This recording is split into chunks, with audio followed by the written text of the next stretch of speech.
15 years ago, I had no idea what comic books were. Never heard of anime or manga.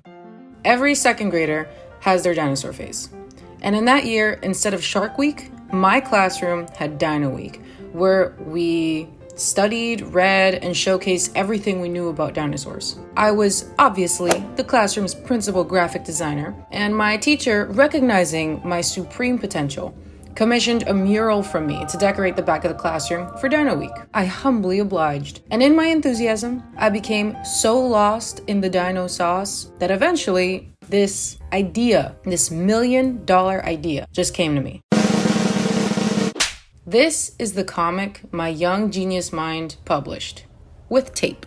I gotta say, I'm pretty proud of this shit. I mean, I'm not gonna lie, look at it. I'm impressed by my 8-year-old self. I mean, I literally had never opened a comic book or heard the word manga, and I still came up with this. Sometimes my genius it's almost frightening. So this baby right here deserves some justice.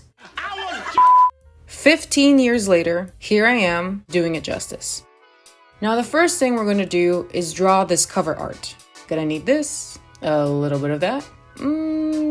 Yeah, actually let's take this whole thing. Let's get started with the sketch. Now you, yes you, the viewers at home, if you click this video, then you are most likely familiar with visual storytelling. In other words, anime, manga, comics, the community. The first thing you see, your first introduction to any visual medium or story, is the cover art.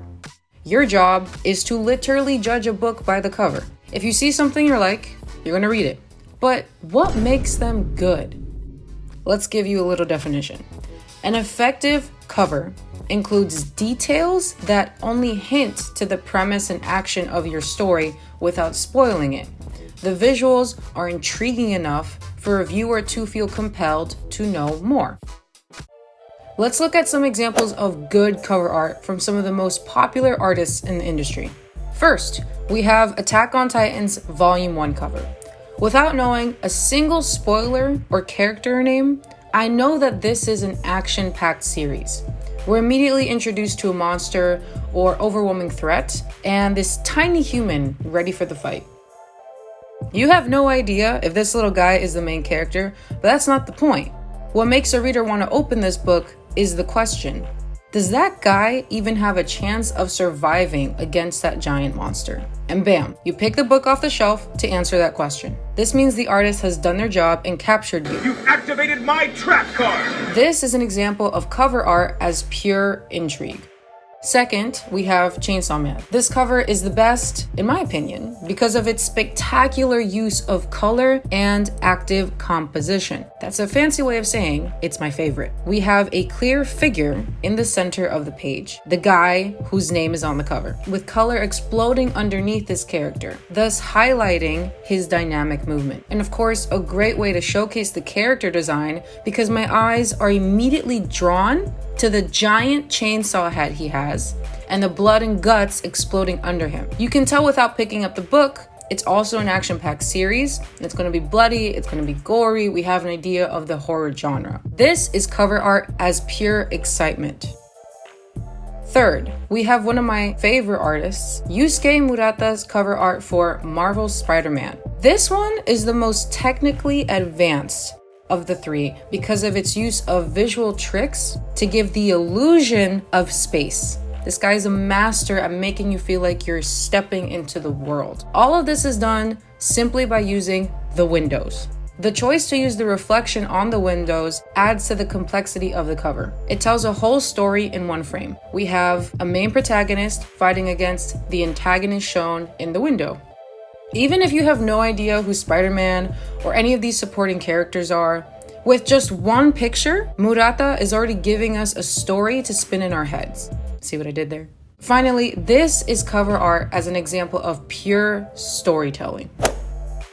Now this is where I'm gonna toot my own horn, because I think my 8-year-old self did a pretty good job of creating a solid foundation for the cover art. Without spoiling my comic, if you can't tell by the title, Dino Ninja, the gaping reptilian mouth full of teeth establishes a menacing cover that I hope at least grabbed your attention enough to watch this video. The character is exactly what the title of the book suggests. This dinosaur is literally a ninja. This is something only an 8-year-old can come up with. The graphic design of the page has the open mouth of teeth about to chomp on you, the viewer. This showcases the dinosaur part because you can tell, okay, reptile, dinosaur, I see what's going on. I chose a straightforward composition with the mouth as the centerpiece. This is the middle of the page, it's the only thing you can look at. As for the ninja aspect, I've included 2 swords clashing in the background to hint at the action and conflict that's about to happen. Both swords are inspired by classic katanas, which are of course dedicated to the ninja and Japanese inspiration for this comic. So you have no idea what's gonna happen, but you know there's a dinosaur, there's probably gonna be ninjas. Hopefully this series has enough action for you to keep reading more. I'm very excited about this cover art. Let's check out the remastered version.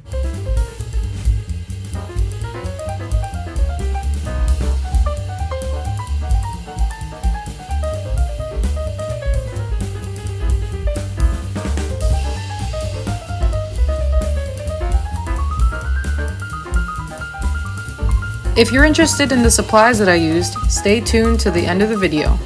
Take a look at the list and make a purchase for yourself. Good art supplies are definitely worth the investment.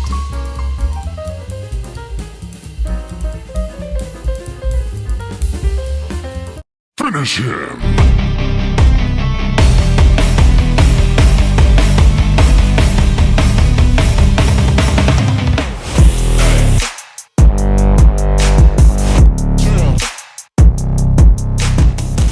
Well, that wasn't so bad for 15 years in the making, but we're not done. This was just the cover art. We still have an entire 6-page comic to complete. Stay tuned for the next video to watch the complete, finished, remastered version of Dino Ninja. See you next Monday.